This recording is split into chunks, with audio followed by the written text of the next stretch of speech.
November 24th, 1944. Captain Tatsuo Yamada's hands grip the control stick of his Kawasaki Ki-61 Hien as the fighter claws upward through thin atmosphere. The engine screams protest. Temperature gauges slide into red zones. Oil pressure fluctuates wildly. His oxygen mask fogs with each labored breath. At 28,000 feet, the controls feel like they're moving through concrete. At 29,000 feet, his vision tunnels. At 30,000 feet, the Hien shudders, hangs suspended for 3 impossible seconds, then drops like a stone. Above him, silver contrails streak across the sky.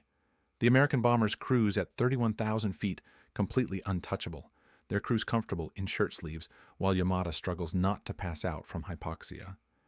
His radio crackles with the voices of other pilots reporting the same failure. Engine temperatures critical, controls unresponsive, cannot reach target altitude.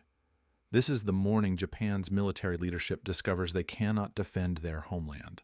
Not because their pilots lack courage, not because their tactics are flawed, but because the laws of physics have rendered their entire air defense system obsolete overnight. The story begins 6 hours earlier, when radar operators at Chiba Detection Station identify something unprecedented on their scopes. The blips appear 400 miles southeast, massive formations moving northwest toward the Japanese mainland at altitudes the operators initially dismiss as equipment malfunction. No aircraft operates routinely above 27,000 feet, certainly not formations of heavy bombers. The operators double-check calibration, cross-reference with other stations, then sound the alarm with voices that betray disbelief. The Americans are coming, and they're flying higher than anyone thought possible. At Chofu Airfield outside Tokyo, the morning briefing had emphasized maximum altitude interception. Intelligence reports described large 4-engine bombers operating from newly captured bases in the Mariana Islands. American B-24 Liberators and B-17 Flying Fortresses had been encountered over China, flying at 20,000 to 25,000 feet. Japanese fighters handled those altitudes adequately. Major Toshio Sakagawa's tactical doctrine stressed gaining altitude before engagement rather than climbing during combat. A pilot already positioned above the enemy possessed energy advantages that overcame defensive armament. But something in the intelligence reports troubled the experienced pilots. References to unprecedented operational ceilings, rumors of pressurized crew compartments, whispers about a new American bomber designated B-29 that represented revolutionary design philosophy. Yamada had volunteered for the high-altitude interception mission despite the uncertainty. 26 years old, veteran of campaigns in China and the Philippines, he flew one of Japan's most capable fighters. The Ki-61 Hien combined the maneuverability of Japanese design with the power of a liquid-cooled inline engine, achieving performance superior to earlier radial engine fighters. Its 4 12.7 mm machine guns and 2 20 mm cannons provided substantial firepower. On paper, the Hien's service ceiling reached 36,000 feet. In theory, altitude interception should succeed. Theory dies hard in thin atmosphere. The formation scrambles at 0847 hours, 23 fighters from multiple squadrons climbing on intercept vectors provided by ground controllers. Yamada's wingman, Sergeant Kenji Matsumoto, maintains tight formation as they spiral upward. The engine temperature rises steadily. At 15,000 feet, performance remains excellent.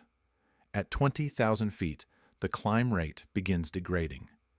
At 25,000 feet, both pilots notice the engine struggling, producing perhaps 60% of its rated power. The thin atmosphere starves the naturally aspirated engine of oxygen it needs for combustion. Ground control vectors them toward the approaching formations. Yamada scans the sky above, searching for the distinctive shapes of American bombers. Instead, he sees only contrails, white lines drawn across blue sky at altitudes that seem impossible for aircraft carrying bombs and fuel for 1,000-mile missions. The first American bomber comes into visual range at 0923 hours. Yamada's breath catches. The aircraft is enormous, dwarfing the B-24S he'd encountered over China. 4 massive radial engines, each cowling the size of a small fighter. Wings spanning 141 feet, longer than most Japanese airfields are wide. The fuselage stretches 99 feet, its aluminum skin gleaming like liquid silver in morning sunlight. But what stops his heart is the altitude indicator on the bomber's contrails. Meteorology training taught him to estimate altitude from contrail formation characteristics. This bomber flies at least 30,000 feet, possibly higher. Yamada pushes the throttle to emergency power, accepting the engine damage that will certainly follow.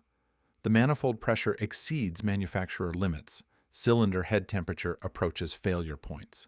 The Kawasaki Ha-40 engine produces 1,175 horsepower at sea level, but at this altitude generates perhaps 400 horsepower while consuming itself. The fighter climbs at less than 500 feet per minute, a rate so shallow that reaching bomber altitude would require another 15 minutes. The bombers will complete their attack and depart before he gains sufficient height. Other pilots report similar struggles. Lieutenant Saburo Hayashi's Nakajima Ki-44 Shoki, specifically designed for high-altitude interception with superior climb performance, achieves 28,000 feet before its engine begins cooking itself. Captain Teruhiko Kobayashi, commander of the elite 244th Sentai, manages 29,500 feet in his modified Kai-61 before control surface effectiveness vanishes. The ailerons barely respond. The elevator requires both hands on the stick. The rudder might as well not exist. The American formation maintains course and altitude, proceeding toward Tokyo with the inevitability of a death sentence. Yamada counts 111 bombers arranged in loose formations, each aircraft separated to avoid collision while maintaining mutual defensive support. The tactical formation suggests sophisticated coordination and training. These are not hastily assembled crews. These are professionals operating a weapon system designed specifically to defeat Japanese defenses through technological superiority. At 30,000 feet, Yamada's Hien achieves its absolute ceiling for approximately 3 seconds before aerodynamics reassert control. The airspeed indicator shows 180 miles per hour, barely above stalling speed. The fighter wallows, mushing through air too thin to generate proper lift. Yamada fires a burst from his 20mm cannons, more from frustration than tactical sense. The shells arc upward, losing velocity in the thin atmosphere, falling away hundreds of feet short of the nearest bomber. The bomber's defensive gunners track his fighter through sophisticated fire control systems. Yamada sees the turrets rotating, guns following his every movement with mechanical precision. But they don't fire.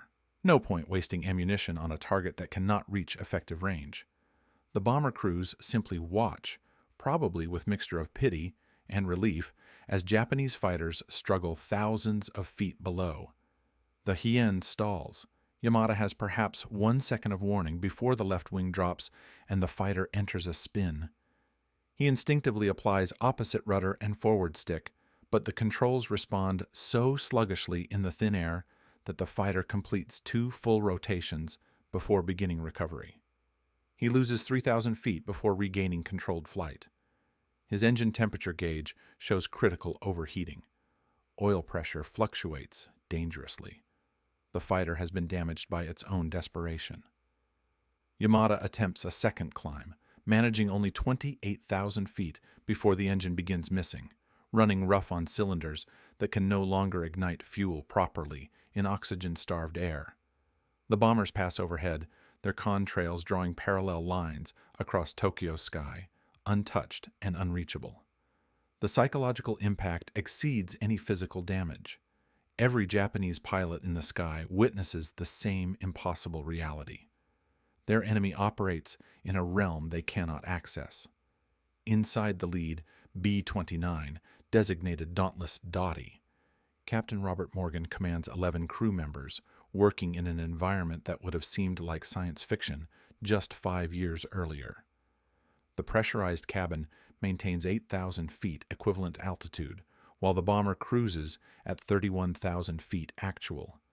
Morgan wears no bulky flight suit, no cumbersome oxygen mask. He flies in shirt sleeves, communicating clearly with his crew without the muffled distortion of rubber and canvas. The cockpit temperature remains comfortable despite minus 60-degree Fahrenheit air outside. Windows don't frost. Instruments remain readable. The crew moves freely between stations through a pressurized tunnel running over the bomb bays. Navigator Captain Theodore Van Kirk hunches over his charts and instruments in the nose compartment, calculating wind drift from the powerful jet stream winds discovered at altitude. These winds, sometimes exceeding 200 miles per hour, present challenges for accurate bombing that American planners had not anticipated. But the altitude sanctuary compensates for reduced accuracy. Japanese fighters cannot reach them. Anti-aircraft fire explodes thousands of feet below. The B-29s proceed to target as though flying a peacetime navigation exercise. The bomber's 4 Wright R3000 350 engines represent mechanical masterpieces of turbo supercharging technology. Each engine produces 2,200 horsepower, but the critical innovation lies in the turbo superchargers that compress thin, high-altitude air before feeding it to the engines. While Japanese engines starve for oxygen above 25,000 feet, the Wright R3000 350S maintain nearly sea-level power at operational altitude.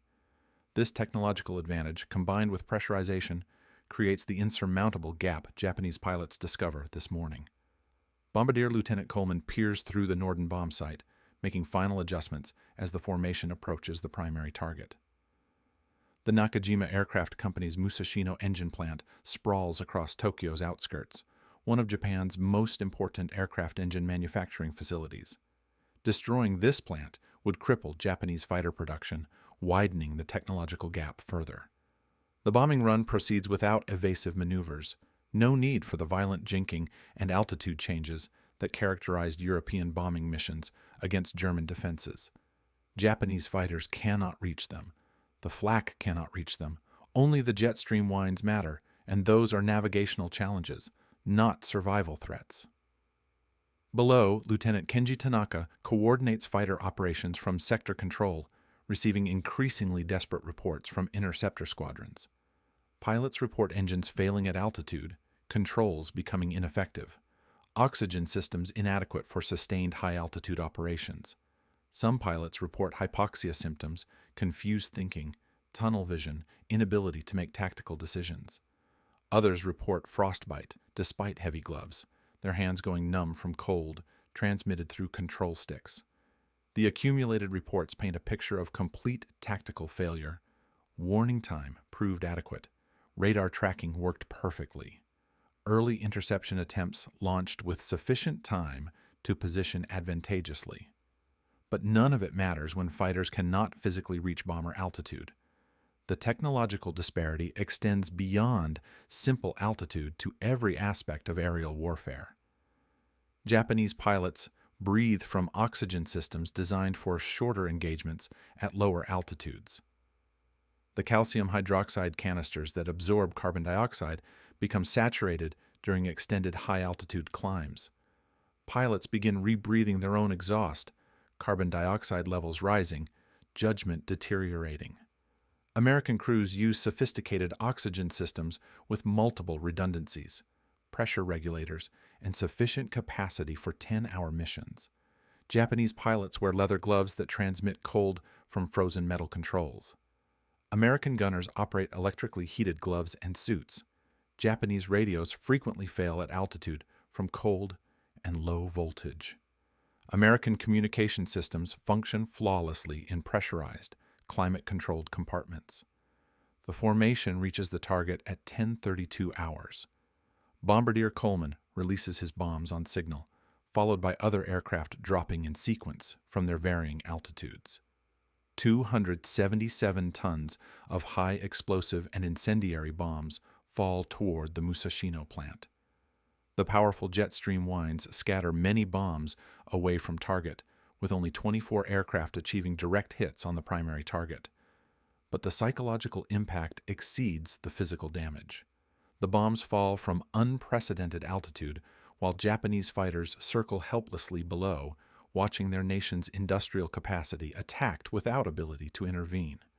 Ground observers throughout Tokyo witness vapor trails crossing the sky at altitudes previously associated with stratospheric research, not combat operations. The silver bombers gleam in morning sunlight, tiny shapes visible only because of their contrails. Anti-aircraft batteries fire maximum elevation salvos, but the shells explode in black puffs thousands of feet below targets. The largest Japanese anti-aircraft weapons, 120 mm guns theoretically capable of reaching 30,000 feet, prove useless. Shell dispersion at extreme altitude means hitting anything requires impossible luck. Gunners fire thousands of rounds without single confirmed hit. Yamada limps back to Chofu Airfield with an engine that sounds like it's digesting gravel. The liquid-cooled system has partially seized. Oil pressure barely registers. Temperature gauges remain buried in red zones. His wingman, Sergeant Matsumoto, reports similar damage. Both fighters will require complete engine overhauls before flying again. Nansei's maintenance crews have perhaps 8 Ha-40 engines in reserve for the entire squadron.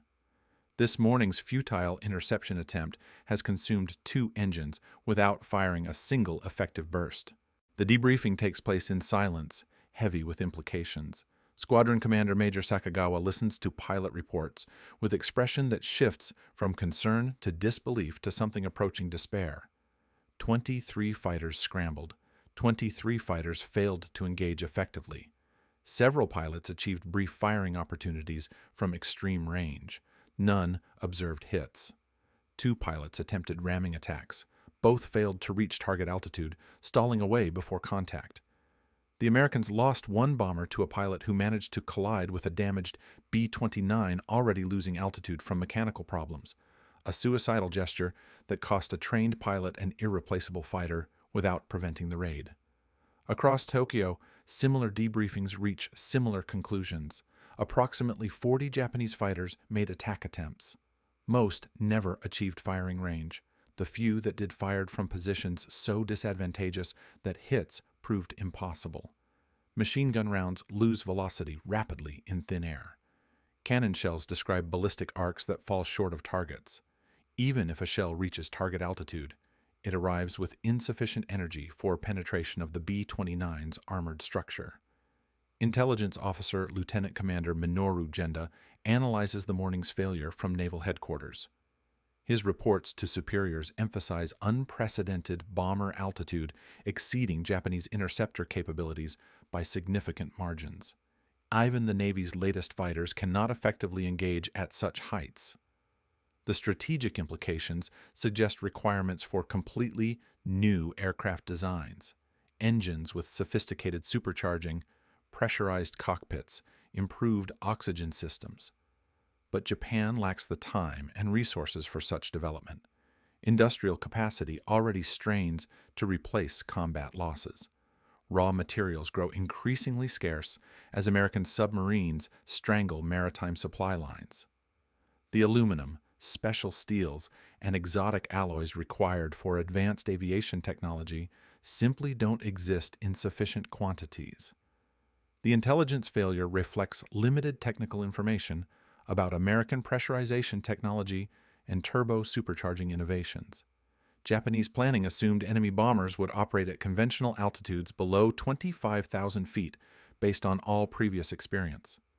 The B-24 Liberators and B-17 Flying Fortresses encountered over China operated at altitudes Japanese fighters could reach. Those encounters informed tactical doctrine and aircraft design priorities. Nobody anticipated the revolutionary leap represented by B-29 design philosophy. American designers prioritized altitude capability above all other considerations, accepting unprecedented complexity in exchange for operational sanctuary above enemy interceptor range. The pressurized cabin required sophisticated sealing mechanisms, structural reinforcement to withstand pressure differential, and climate control systems weighing thousands of pounds. Turbo superchargers added complexity and weight. The remotely controlled defensive armament required analog computers and servo mechanisms representing cutting-edge technology. Every system involved engineering challenges that pushed American industrial capability. But the investment created a bomber that redefined strategic warfare. The B-29 program cost $3 billion, more than the Manhattan Project that would later produce atomic weapons. Congress questioned the expense. Some military planners doubted the concept. Critics argued that simpler, conventional bombers produced in larger quantities would achieve better results. But General Henry Arnold championed the program, recognizing that technological superiority could determine victory without prohibitive casualties. The November 24th mission validates his vision with brutal clarity. As afternoon shadows lengthen across Tokyo, damage assessment teams survey the Musashino plant. The raid caused moderate damage, destroying some machine tools and killing several workers. Production will recover within weeks, but the psychological impact on Japanese military leadership cannot be repaired. The Americans demonstrated ability to attack Japan's industrial heart without suffering meaningful losses. If this capability persists, systematic destruction of Japan's war-making capacity becomes inevitable. That evening, Yamada sits in the squadron-ready room, smoking cigarettes and staring at nothing. Other pilots occupy similar positions, lost in private thoughts about the morning's failure. The traditional warrior spirit that sustained Japanese military culture for centuries proves meaningless against technological barriers preventing engagement. Pilots trained in Bushido philosophy, accepting death as natural consequence of service, find themselves unable to even reach the enemy they're willing to die fighting. The psychological contradiction creates a spiritual crisis transcending tactical failure. Sergeant Matsumoto breaks the silence with a question that haunts every pilot present. If we cannot reach them, what purpose do we serve? The question hangs unanswered because nobody has an answer. Major Sakagawa eventually responds with the only truth available. We must find new tactics, new approaches, new methods of engagement. We must adapt or become irrelevant. But adaptation requires capabilities Japan doesn't possess. The technological gap revealed this morning cannot be bridged through courage or determination. Physics doesn't care about warrior spirit. Thermodynamics doesn't respond to tactical innovation. The B-29 operates in a realm beyond Japanese reach, and that realm is governed by engineering and industrial capacity, not martial virtues. In Washington, analysts review initial reports from the Tokyo raid with satisfaction. Bomber losses minimal. Fighter opposition ineffective. The strategic bombing campaign can proceed. In the coming months, hundreds of B-29s will systematically destroy Japan's military-industrial infrastructure. The altitude sanctuary demonstrated today guarantees their survival. The technological investment has paid dividends that will reshape the Pacific War's outcome. But in early December 1944, Japanese military leadership doesn't yet grasp the full implications. They assume American tactics will evolve. Bombers will descend to more vulnerable altitudes. Opportunities for effective interception will emerge. They don't yet understand that Curtis LeMay is analyzing those same mission reports, calculating bomber loss rates versus damage inflicted, and planning tactical changes that will transform the air war in ways nobody anticipates. The morning of November 24th, 1944, marks the moment Japan discovers its fighter force has been rendered obsolete by American engineering. Courage cannot overcome physics. Determination cannot defeat thermodynamics. And in the cold mathematics of technological warfare, Japanese pilots have become spectators to their homeland's destruction, circling helplessly below silver ghosts they can see but cannot touch.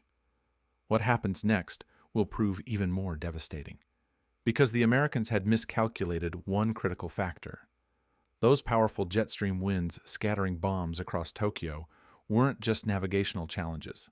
They represented accuracy problems that undermined the entire strategic bombing doctrine. Less than 10% of bombs hit intended targets. Mission planners in Guam studied the disappointing results with growing frustration. And in January 1945, a new commander named Curtis LeMay would arrive with radical solutions that would bring B-29S down to altitudes Japanese fighters could finally reach. But by then, the tactical situation would shift in ways that made altitude advantage irrelevant. The night Tokyo burned would demonstrate that technological superiority manifests in forms beyond simple altitude, and Japanese pilots would discover that reachable enemies can still be untouchable when other advantages compound into overwhelming force. The war in the sky above Japan had only begun. December 3, 1944. 9 days after the first Tokyo raid, Lieutenant Saburo Hayashi sits in a modified Ki-61 Hien that weighs 800 pounds less than standard configuration. The armor plating behind his seat has been removed. The radio has been stripped out. 2 of his 4 machine guns sit in a maintenance shed. His fuel load carries just enough gasoline for a one-way mission to maximum altitude. The modifications represent mathematical desperation, trading protection and firepower for a few thousand feet of additional ceiling, trading survival for the possibility of reaching the unreachable. Hayashi commands Hagakuretai, a special attack unit formed from volunteer pilots willing to sacrifice themselves against B-29 formations. The name references the samurai text advocating death over dishonor, a philosophy now applied to aerial warfare with mechanical precision. 18 pilots volunteered within hours of the unit's formation. All understand the mission parameters: climb to maximum possible altitude using emergency boost settings that will destroy engines, achieve 1 firing pass, or, failing that, ram the target. Survival is not part of the tactical calculation. The decision to form ramming units emerged from staff meetings where traditional options had been exhausted. Conventional interception proved impossible at B-29 operational altitudes. Anti-aircraft artillery couldn't reach the bombers effectively. Radar provided excellent early warning, but couldn't solve the fundamental problem of fighters that couldn't climb high enough. Kamikaze tactics had achieved results against American naval forces in the Philippines. Perhaps similar desperate measures could counter the strategic bombing threat. But naval kamikaze missions targeted ships traveling at 30 knots, presenting targets that couldn't maneuver in 3 dimensions. Bombers, flying at 300 miles per hour, possessed evasive capabilities and defensive armament that made deliberate collision extraordinarily difficult. The volunteer pilots understood these challenges. They volunteered anyway, because watching their homeland attacked without response violated something deeper than survival instinct. The morning briefing emphasizes timing and energy management. Pre-breathe pure oxygen for 30 minutes before takeoff to saturate blood and tissues, delaying hypoxia onset at extreme altitude. Engage emergency boost immediately after takeoff, accepting certain engine damage. Maintain maximum sustainable climb rate without regard for engine temperature or oil pressure. Position for interception based on ground control vectors. The modified fighters should achieve 31,000 to 32,000 feet, theoretically sufficient to engage the lowest bomber elements. At 0815 hours, radar stations detect the incoming formation, 86 B-29S approach from the southeast, targeting the same Musashino plant attacked 9 days earlier. The American planners apparently believe persistence will achieve what single raids cannot. Japanese defenders prepare to demonstrate that desperation breeds innovation. Hayashi's formation launches from Chofu Airfield with engines already screaming beyond safe operating parameters. The emergency boost engages, forcing fuel-air mixture into cylinders at pressures that begin warping metal components immediately. Manifold pressure exceeds manufacturer limits by 20%. Cylinder head temperatures climb toward melting points. The Kawasaki Ha-40 engines will last perhaps 30 minutes before catastrophic failure. 30 minutes to reach altitude, make 1 pass, and die either from collision or engine seizure at altitude, where bailing out means freezing to death during the descent.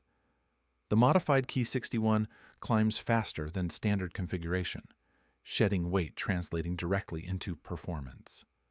At 20,000 feet, Hayashi's fighter achieves climb rates matching peacetime specifications. At 25,000 feet, the reduced weight still provides advantage over standard fighters.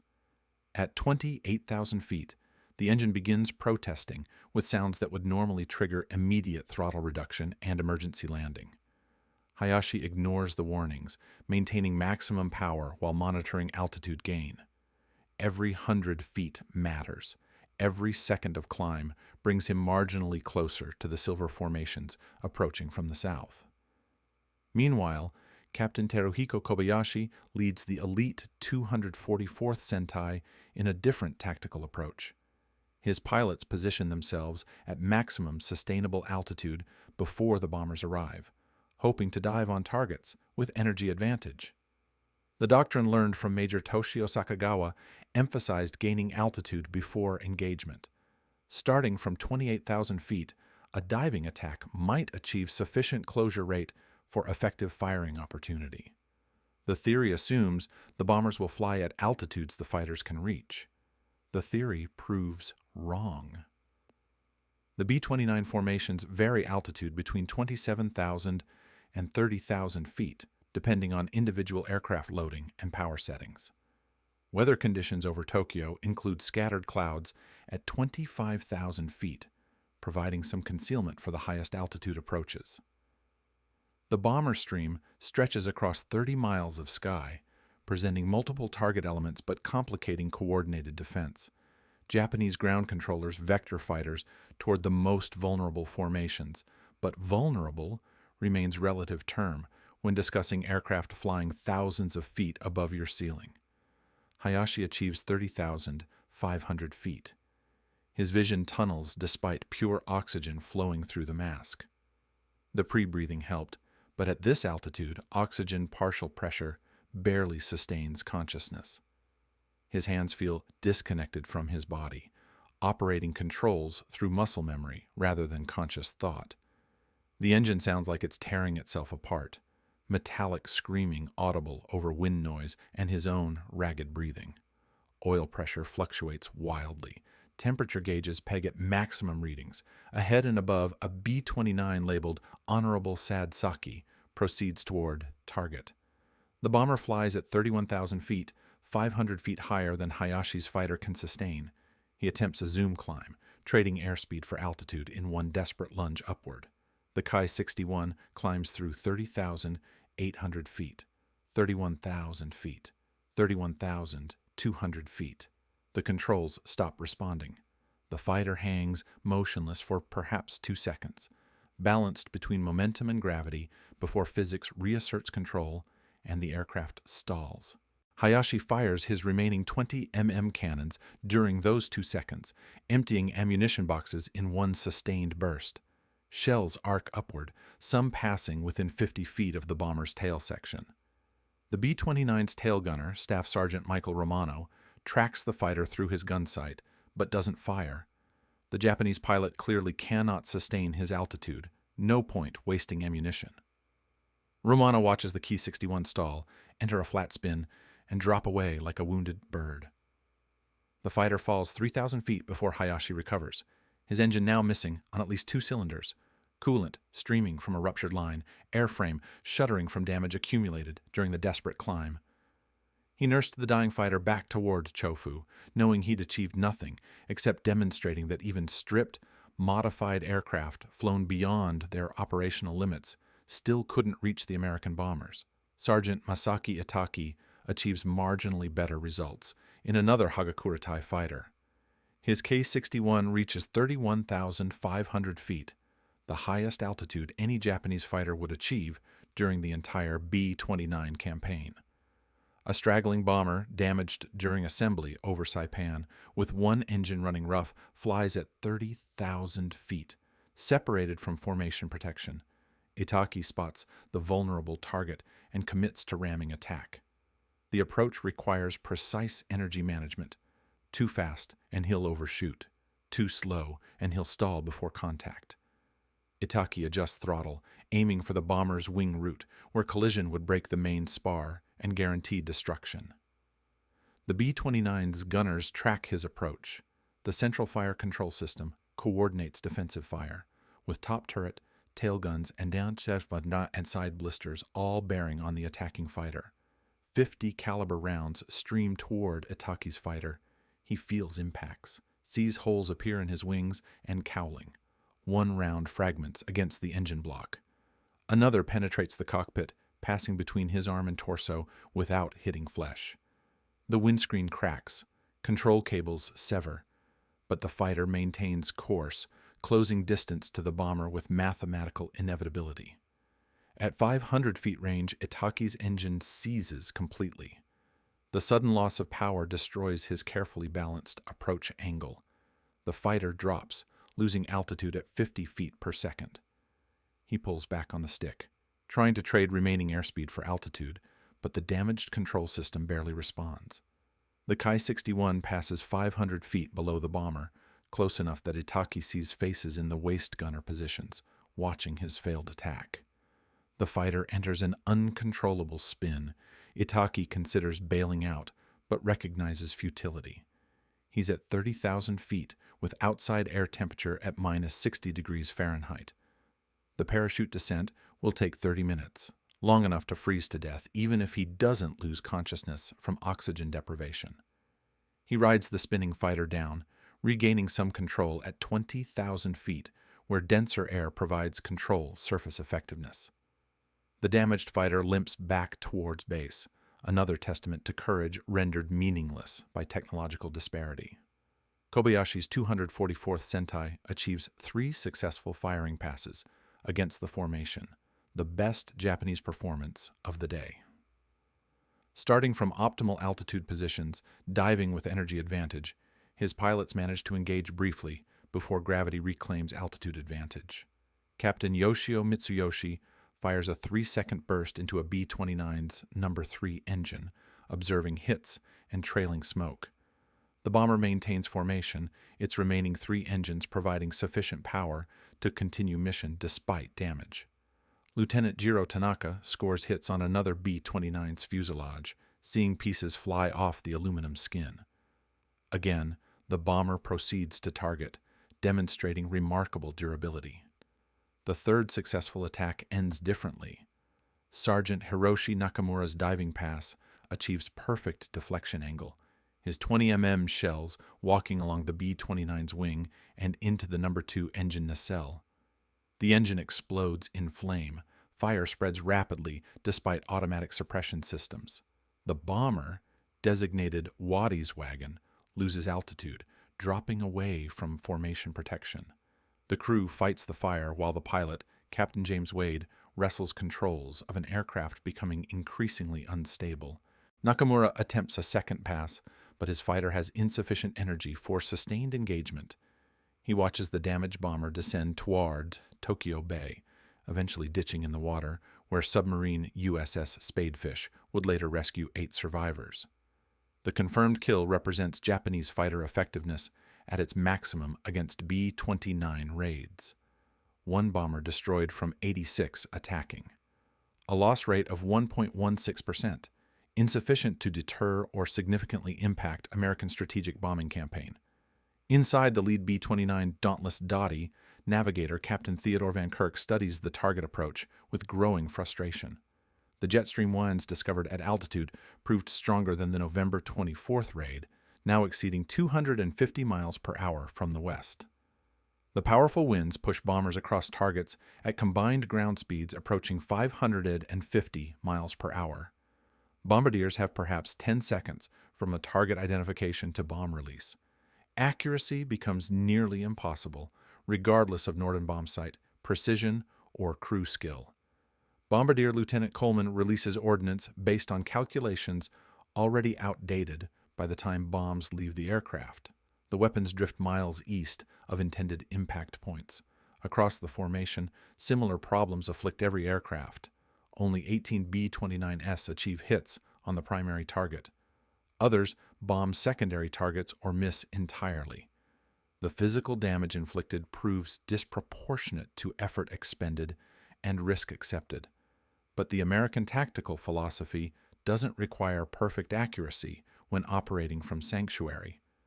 The B-29SS suffer minimal damage from defenses. Japanese fighters claim only one confirmed destruction. Anti-aircraft fire remains ineffective. The formation completes its mission and returns to Marianas bases, accepting reduced accuracy as acceptable trade-off for crew survival and aircraft preservation.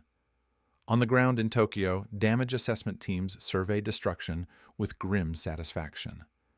The Americans missed most of the target. Production capacity remains largely intact. For a brief moment, Japanese military leadership permits themselves optimism. Perhaps the high-altitude tactics carry inherent limitations. Perhaps accuracy problems will force tactical changes that create interception opportunities. The optimism proves tragically premature. Through December 1944 and January 1945, B-29 raids continue with frustrating regularity. Japanese fighters attempt evolved tactics, new approach angles, coordinated attacks. Nothing works consistently. The altitude sanctuary proves impenetrable by conventional means. Ramming attacks achieve occasional successes against damaged stragglers, but cannot systematically counter the strategic bombing threat.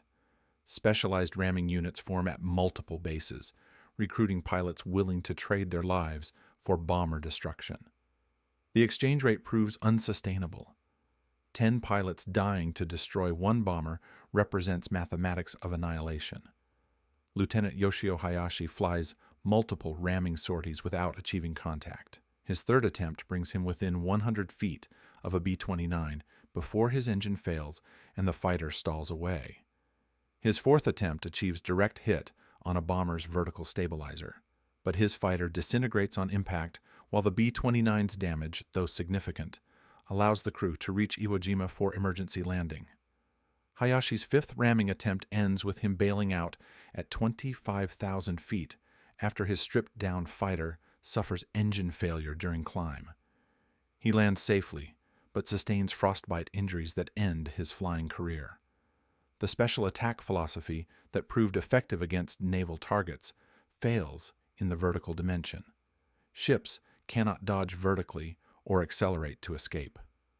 Bombers possess three-dimensional maneuverability that makes deliberate collision extraordinarily difficult for pilots already struggling with altitude and oxygen deprivation. The few successful ramming attacks cost irreplaceable experienced pilots without significantly impacting American operations. By late December, Japanese pilot morale deteriorates noticeably. The samurai warrior tradition that sustained military culture for centuries proves inadequate against technological barriers that prevent honorable combat. Pilots trained to accept death as natural consequence of service find themselves unable to even engage the enemy they're willing to die fighting. The psychological contradiction creates spiritual crisis deeper than combat stress. Squadron-ready rooms grow quiet. Pilots smoke cigarettes and stare at nothing, lost in private recognition that their training, skill, and courage have been rendered irrelevant by American engineering. Major Sakagawa attempts maintaining morale through speeches emphasizing duty and honor, but words ring hollow against the reality of silver contrails passing overhead, unreachable despite maximum effort. Maintenance crews face equally demoralizing challenges. Every maximum altitude attempt destroys engines that cannot be replaced. The Kawasaki Ha-40 production comes from Akashi Engine Works, already damaged by American bombing. Spare engines grow increasingly scarce. Squadrons begin cannibalizing damaged fighters to keep diminishing numbers operational. The downward spiral of capability accelerates with each mission. Japanese aircraft designers desperately pursue solutions. The Mitsubishi J-2M Raiden interceptor promises better altitude performance through improved supercharging. The Nakajima Ki-84 Hayate combines power and maneuverability in Japan's most advanced operational fighter. Prototype developments include the twin-engine Ki-83 with turbo-supercharged engines theoretically capable of engaging B-29S at operational altitude. But development requires time Japan doesn't have and resources increasingly unavailable. The special steel alloys needed for supercharger components come from foundries destroyed by bombing. High-grade aluminum becomes scarce as shipping routes succumb to submarine warfare. Manufacturing precision tools wear out without replacement. Each month, brings Japanese capability lower, while American strength increases. In January 1945, Major General Curtis LeMay assumes command of the 21st Bomber Command, arriving from Europe where he'd led bombing campaigns against Germany. LeMay brings reputation for analytical ruthlessness and willingness to challenge doctrine when results disappoint. He studies mission reports from November and December raids with characteristic intensity, noting accuracy rates below 10%, bomb damage inadequate to justify sorties flown, and growing pressure from Washington to produce better results. The Jetstream 1s represent problems LeMay cannot solve through tactical innovation. Physics governs those 250-mile-per-hour winds at altitude. No bombing technique compensates for targets moving at 550 miles per hour ground speed. Cloud cover frequently obscures targets during winter months, forcing radar bombing with minimal precision even when winds cooperate. The accumulated factors mean strategic bombing campaign proceeds at pace insufficient for forcing Japanese surrender before planned invasion of home islands. LeMay examines alternatives with mind unencumbered by conventional wisdom. The B-29 was designed for high-altitude precision bombing. $3 billion invested in pressurization technology and turbo supercharging specifically to achieve altitude sanctuary. Abandoning that altitude advantage seems like heresy against established doctrine. But LeMay doesn't care about doctrine. He cares about results. What if the B-29S came in low? What if they attacked at night? What if they carried incendiaries instead of high explosives? His staff initially resists. Operating at low altitude negates the technological advantages that protect B-29S from Japanese defenses. Fighters that cannot reach 30,000 feet easily engage targets at 8,000 feet. Anti-aircraft artillery, ineffective against high-altitude formations, becomes lethal at reduced altitude. The proposal seems to throw away hard-won advantages. But LeMay's analysis reveals uncomfortable truths. High-altitude accuracy rates mean 90% of bombs miss targets. Flying lower eliminates jet stream problems and improves bombing precision dramatically. Night operations compound Japanese defensive difficulties. Their fighters lack effective radar or night fighting capability. Searchlights and visual acquisition replace coordinated interception. Incendiary weapons exploit fundamental vulnerability in Japanese urban construction, where wood and paper comprise most structures. The tactical shift from precision high-explosive attacks against specific industrial targets toward area incendiary attacks against urban centers raises moral questions LeMay addresses with characteristic bluntness. War aims to destroy enemy capability and will to resist. Japanese industry disperses throughout urban areas, with small workshops contributing to military production. Destroying the workshops requires destroying the neighborhoods housing them. The civilians working in those workshops comprise legitimate military targets under his interpretation of strategic bombing doctrine. History would judge the decision harshly. But in January 1945, facing pressure to end the war before planned invasion casualties reach projected hundreds of thousands, LeMay makes the call that will transform the air war over Japan and validate his controversial reputation. The orders go out in early March: maximum incendiary loading, strip defensive armament except tail guns to save weight for bombs, altitudes between 5,000 and 9,000 feet, night operations. The target, Tokyo, specifically the residential and industrial districts of the city's eastern sectors. The mission designation, Operation Meeting House. The date, March 9th, 1945. The force, 334 B-29 Superfortresses carrying 1,665 tons of incendiary bombs, the largest aerial firebombing raid in history. And for the first time since November, Japanese fighters would finally reach the altitude where American bombers operated. But by then, altitude advantage would prove irrelevant compared to the overwhelming force about to be unleashed.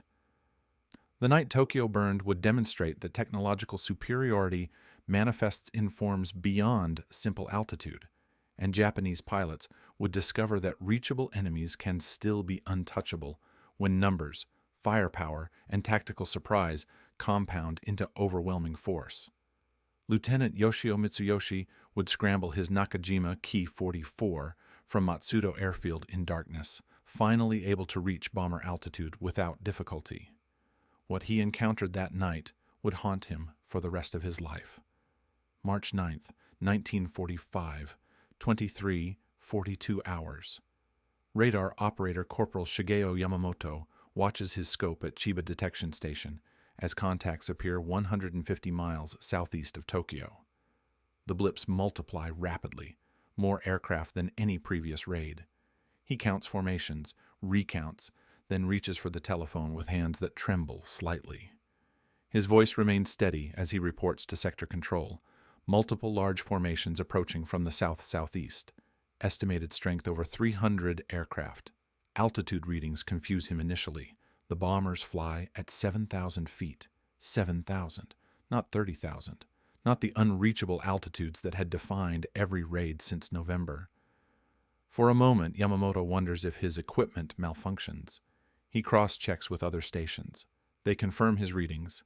The Americans are coming in low, within easy range of every fighter type in Japan's inventory, within range of anti-aircraft artillery, within range of everything that had proven useless for 4 months. Sector Control erupts with coordinated activity. Fighter squadrons across the Kanto Plain receive scramble orders. Every operational aircraft launches. This is the opportunity Japanese pilots have been waiting for since that first morning in November when they discovered their enemies flew in a realm they couldn't reach. Tonight, the tactical situation has reversed. Tonight, Japanese fighters possess altitude advantage. Lieutenant Yoshio Mitsuyoshi runs across the darkened flight line at Matsudo Airfield, his flight gear already donned. The Nakajima Ki-44, Shoki waits, engine warm, mechanics having kept constant readiness since sunset. Night fighting presents challenges Japanese pilots haven't trained for extensively. No airborne radar, no sophisticated ground control interception, just searchlights, visual acquisition, and individual initiative. But at least tonight, they can reach the enemy. The Ki-44 launches at 23:49 hours, climbing into darkness lit by scattered clouds reflecting city lights. Mitsuyoshi reaches 8,000 feet within minutes, altitude that would have taken desperate, engine-destroying effort during daylight raids. Tonight, he achieves operational ceiling with power to spare, fuel for sustained combat, and oxygen system adequate for the altitude.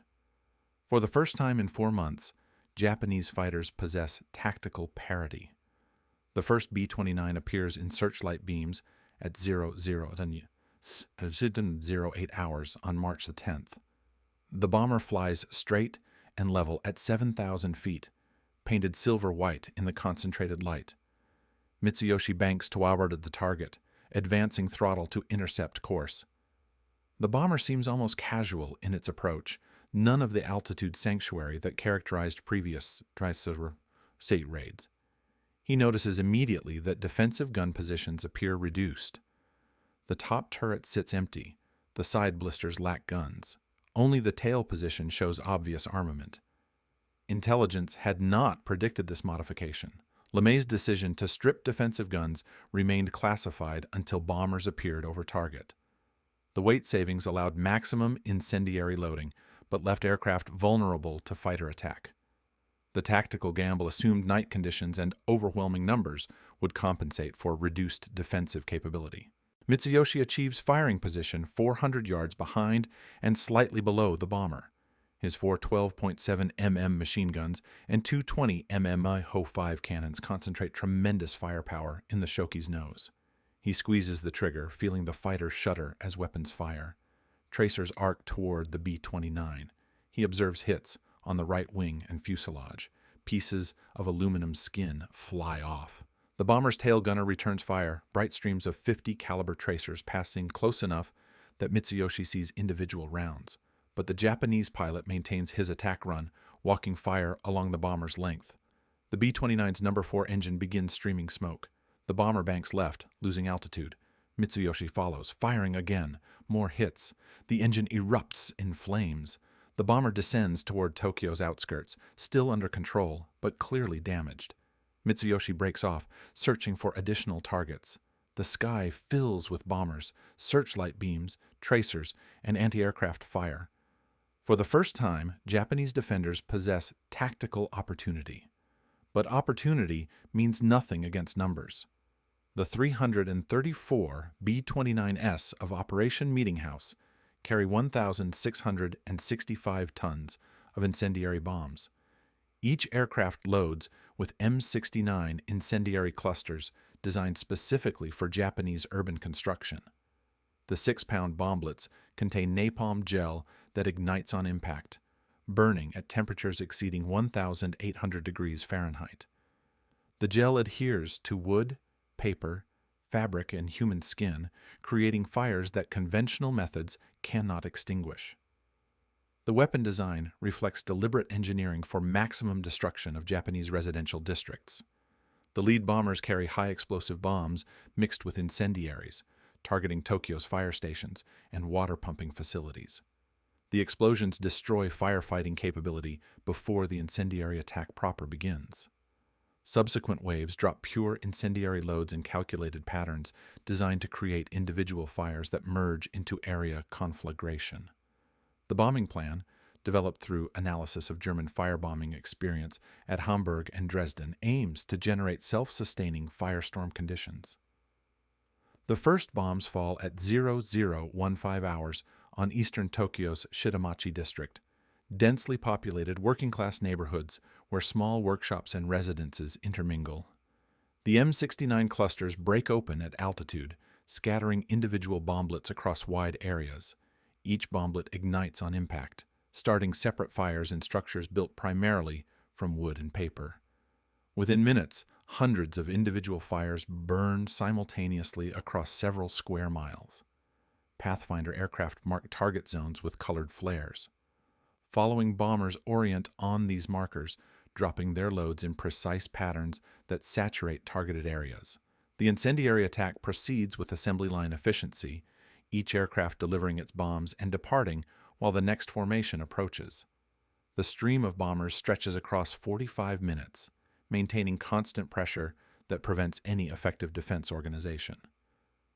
Captain Teruhiko Kobayashi leads the 244th Sentai in desperate attack runs against the bomber stream. His Ki-61 Heian achieves multiple firing passes, scoring hits on at least 3 B-29s. One bomber loses an engine and drops from formation. Another streams fuel from ruptured wing tanks, creating a visible trail in searchlight illumination. The third suffers fuselage damage but continues to target. Kobayashi's pilots achieve the best results of their B-29 combat experience, finally able to engage at favorable altitude with adequate ammunition and fuel for sustained operations. But the bomber numbers overwhelm defensive capability. For every B-29 damaged or destroyed, 10 more proceed unscathed. Japanese fighters lack night fighting organization or coordination. Each pilot conducts individual attacks without radio communication or tactical cooperation. Searchlights help, but also attract anti-aircraft fire that threatens friendly fighters as much as enemy bombers. The defensive chaos contrasts sharply with American formation discipline and coordinated operations. Lieutenant Kenji Tanaka coordinates fighter operations from sector control, receiving pilot reports that shift from excitement to growing horror. Initial reports describe successful interceptions, bombers damaged, opportunities for significant losses. But within 30 minutes, reports change character. Pilots describe massive fires spreading below, individual conflagrations merging into area firestorms, smoke rising to bomber altitude, reducing visibility, turbulence from thermal updrafts making flight control difficult. And still, the bombers keep coming. On the ground in Shitamachi, resident Masako Yamada wakes to air raid sirens at 0010 hours. She rouses her 3 children, ages 4 through 9, and moves toward the designated evacuation shelter 3 blocks away. Outside, she sees searchlight beams crossing the sky and hears anti-aircraft fire in the distance. The sounds seem farther away than previous raids. Perhaps tonight will be different. The first incendiaries fall 2 blocks from her home at 0018 hours. She hears the distinctive whistling sound of falling clusters, then the rapid-fire ignitions as individual bomblets hit and ignite. Flames appear in multiple locations simultaneously. The house next to hers catches fire within seconds, the wooden structure becoming an inferno before she can react. She grabs her children and runs toward the shelter, but the street fills with neighbors fleeing in all directions. More incendiaries fall. The bombing pattern saturates the district, creating fires faster than any human response can manage. Yamada changes direction, heading for the Sumida River 4 blocks east. Perhaps water offers protection. But thousands share the same instinct. The street becomes a torrent of humanity moving toward imagined safety. The individual fires merge into area conflagration with terrifying speed. Japanese urban construction, optimized for earthquakes rather than fire, provides perfect kindling for incendiary attack. Wooden structures with paper walls ignite instantly. The narrow streets between buildings create fire tunnels where flames jump gaps easily. The district's density means buildings touch or stand mere feet apart, ensuring fire spreads continuously once ignited. By 0030 hours, fires cover 3 square miles of eastern Tokyo. The individual blazes merge into a single firestorm, a meteorological phenomenon where intense heat creates powerful updrafts that draw in air from surrounding areas. The inward rushing wind reaches hurricane force, fanning flames to temperatures that ignite anything combustible. The firestorm becomes self-sustaining, requiring no additional incendiaries to maintain intensity. Yamada reaches the Sumida River with her children, joining thousands already there. The riverbanks become solid masses of humanity seeking refuge from the advancing flames. Some wade into the water, others huddle on the banks. The fire front approaches from the west, a wall of flame hundreds of feet high, moving with the wind-fed fury of the firestorm. The heat becomes unbearable long before flames arrive. People closest to the advancing fire die from thermal radiation and oxygen depletion before flames reach them. Yamada pushes her children into the water, submerging them as the fire front passes overhead. The river water heats rapidly, scalding those immersed. The air temperature exceeds survivable limits. She loses consciousness from heat and oxygen deprivation, her last sensation the grip of her youngest child's hand slipping from hers. In the sky above, Bombardier Lieutenant Marcus McDilda watches the destruction through his aircraft's nose position. He had participated in precision bombing raids over Germany, targeting specific industrial facilities with high explosive bombs. Tonight represents fundamentally different warfare. The target isn't a factory or rail yard. The target is the city itself, the residential districts where workers live, the neighborhoods where families sleep. The moral distinction between military and civilian targets has dissolved into acceptance that modern total war recognizes no such boundaries. The fires below merge into a glowing sea that illuminates bomber formations from underneath. The light makes target identification easier for following aircraft, but also exposes bombers to defensive fire. McDilda watches as tracer fire from multiple anti-aircraft positions converges on his formation. The fire appears more intense than previous high-altitude raids, probably because guns can reach bombers effectively at reduced altitude. A shell burst rocks the aircraft. Shrapnel penetrates the thin aluminum skin, causing damage that will require major repairs. Another burst detonates closer, the concussion throwing McDilda against the Norden bomb site. He tastes blood, realizes he's bitten his tongue. The pilot, Captain James Wilson, maintained straight and level flight despite the defensive fire. The bombing run requires steady course for accurate delivery. Wilson holds position while gunners engage targets and fire control systems track threats. The bomb bay doors open. McDilda releases the incendiary load on the calculated point, adding 7,000 pounds of napalm bomblets to the inferno below. The aircraft lifts as the weight drops away. Wilson banks left, descending to 5,000 feet for the departure run. Behind them, 30 more B-29S approached the same target zone, carrying the same devastating payload. Lieutenant Mitsuyoshi pursues another damaged bomber toward the coast, firing sustained bursts that walk hits along the fuselage and wings. The B-29 loses a second engine, flames streaming from the nacelle. But the bomber maintains flight on its remaining 2 engines, limping toward the Pacific, where ditching offers survival chance. Mitsuyoshi pursues until fuel gauges warn of inadequate reserves for return to base. He breaks off, watching the bomber disappear into darkness over the water. His fuel situation reflects broader Japanese defensive failure. Even with altitude advantage and reduced defensive armament on the bombers, the attacking fighters cannot sustain operations long enough to inflict decisive losses.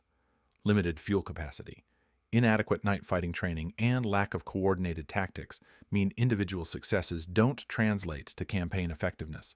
The fighters shoot down bombers, but not enough bombers. Never enough. Mitsuyoshi returns to Matsudo Airfield, landing by searchlight at 0147 hours. Ground crews swarm his aircraft, refueling and rearming for second sortie. But as he prepares to launch again, Sector Control orders all fighters to land and stand down. The smoke from Tokyo's fires has risen to 15,000 feet, creating visibility conditions that make flight operations more dangerous than beneficial. Fighters attempting operations in the smoke have collided, disoriented by the obscured horizon and lack of visual references. From the flight line, Mitsuyoshi watches the glow on the western horizon. Tokyo burns with light visible from 60 miles away. The pillar of smoke rises into the stratosphere, creating weather effects that will persist for days. The smell of burning wood and worse things carries on the wind. He'd scored hits on multiple bombers, possibly destroying one. His squadron claims 14 B-29S destroyed, the highest total of the war against the Superfortress raids.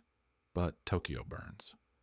The fires rage unchecked through the night, consuming 16 square miles of the capital city.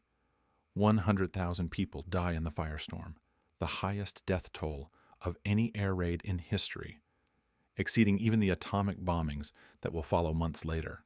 1 million people lose their homes. Industrial production capacity for a quarter of Tokyo's manufacturing disappears in smoke and ash. The tactical altitude advantage Japanese fighters finally achieved proves meaningless against overwhelming force applied with methodical precision. LeMay's gamble succeeded beyond even optimistic projections. The accuracy problems plaguing high-altitude missions vanished at reduced altitude. Visual bombing in fire-lit conditions achieved precision impossible during daylight raids with jet stream complications. The incendiary weapons proved devastatingly effective against Japanese urban construction. And the bomber losses, while higher than altitude sanctuary missions, remained acceptable relative to damage inflicted. 14 B-29S destroyed represents loss rate of 4.2%, the highest of the campaign, but still sustainable. American industrial capacity could replace those losses within days. The strategic impact of destroying quarter of Tokyo's manufacturing capacity justified the losses many times over. From cold calculation of military effectiveness, Operation Meeting House validated every controversial aspect of LeMay's tactical revolution. Dawn on March 10th reveals destruction beyond comprehension. The firestorm burned itself out around 0500 hours, having consumed everything flammable within the affected area. Smoke drifts across a lunar landscape of ash and twisted metal. Bodies lie in streets, along riverbanks, in what had been homes and businesses. Survivors wander in shock, searching for family members or simply trying to comprehend the scope of devastation. Maintenance Officer Captain Hiroshi Fujiwara surveys his airfield's operations after the night's combat. 8 fighters damaged beyond field repair capability, 3 destroyed in landing accidents during smoke conditions, 2 pilots dead from crashes, 5 more injured, ammunition stocks depleted, fuel reserves critically low. Against these costs, probable destruction of 1 B-29, possible destruction of 3 more, and damage to multiple others, that may have ditched in the Pacific. The mathematics of attrition warfare favor the side with greater industrial capacity. Japan cannot sustain these exchange rates.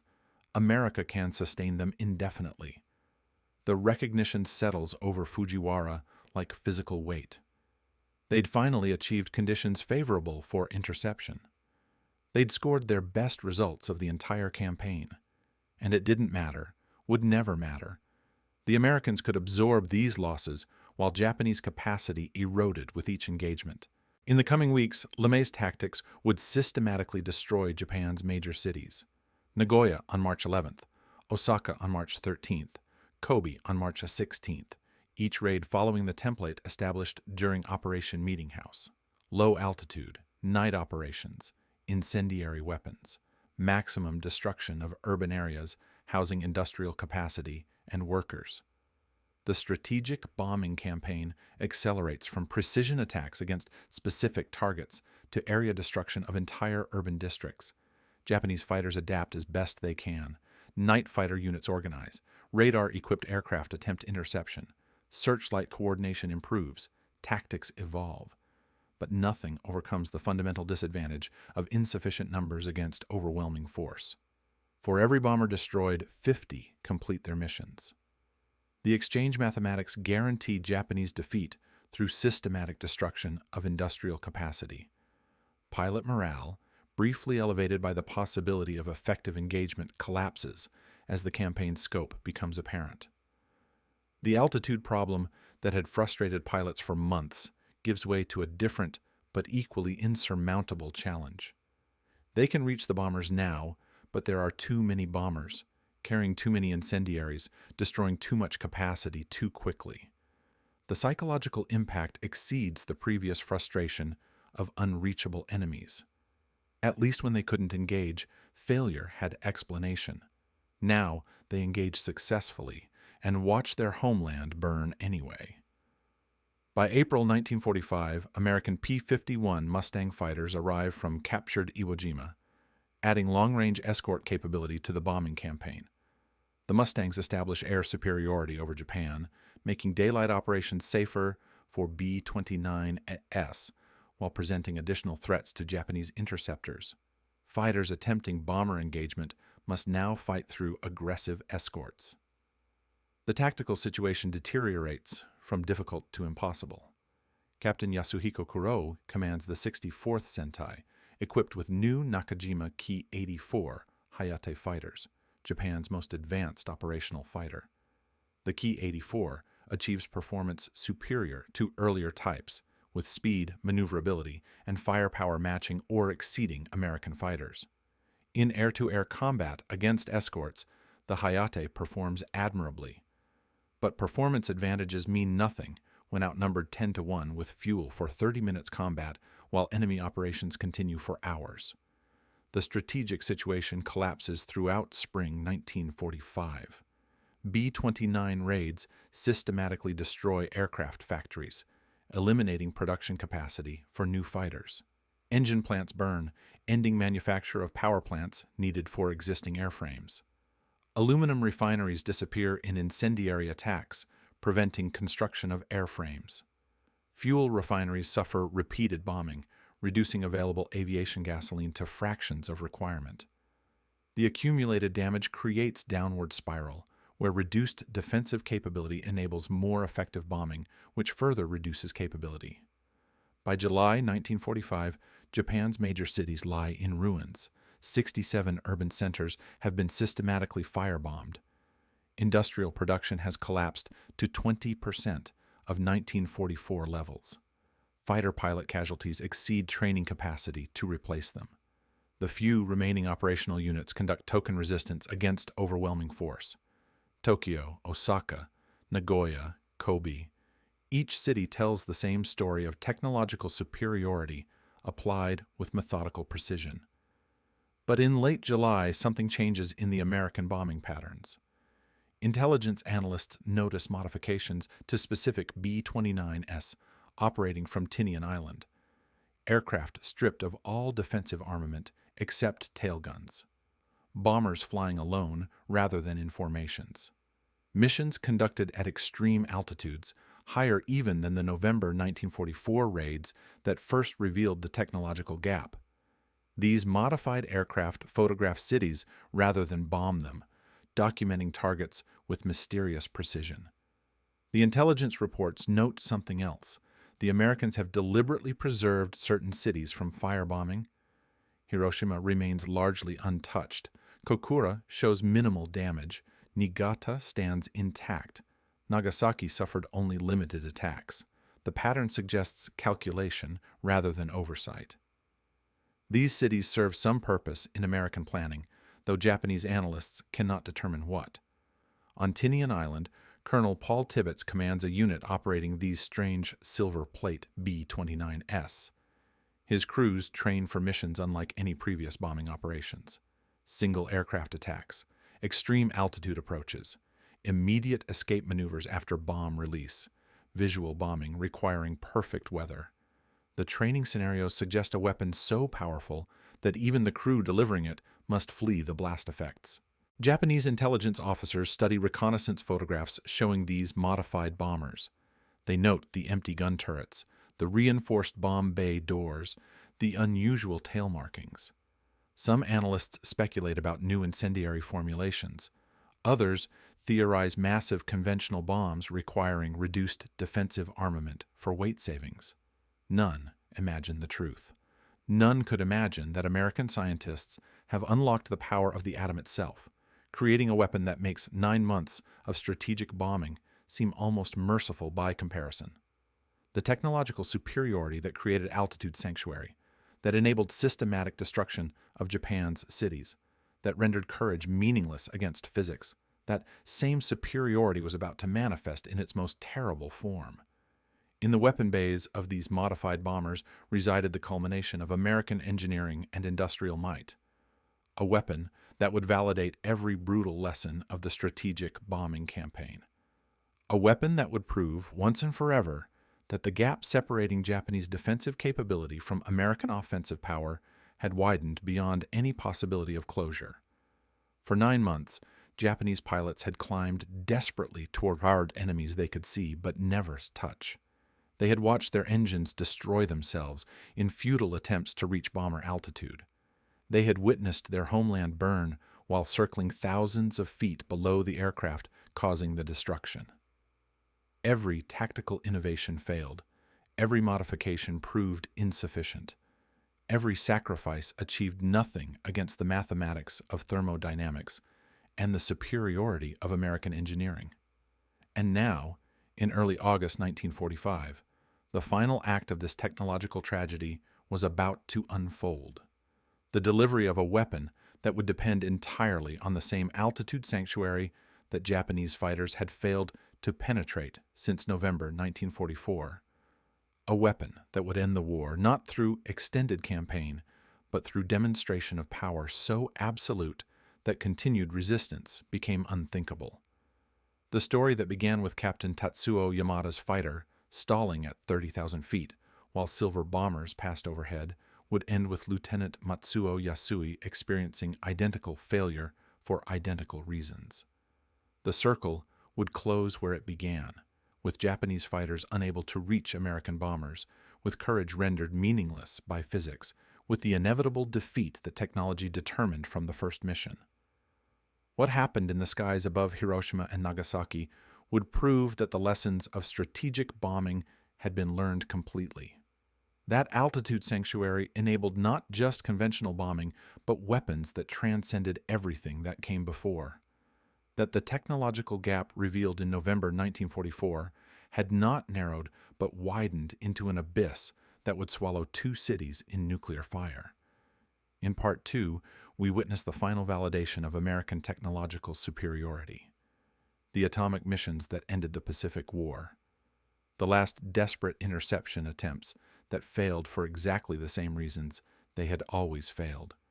And the post-war reckoning with what it meant when courage, determination, and warrior spirit proved insufficient against the cold equations of modern warfare.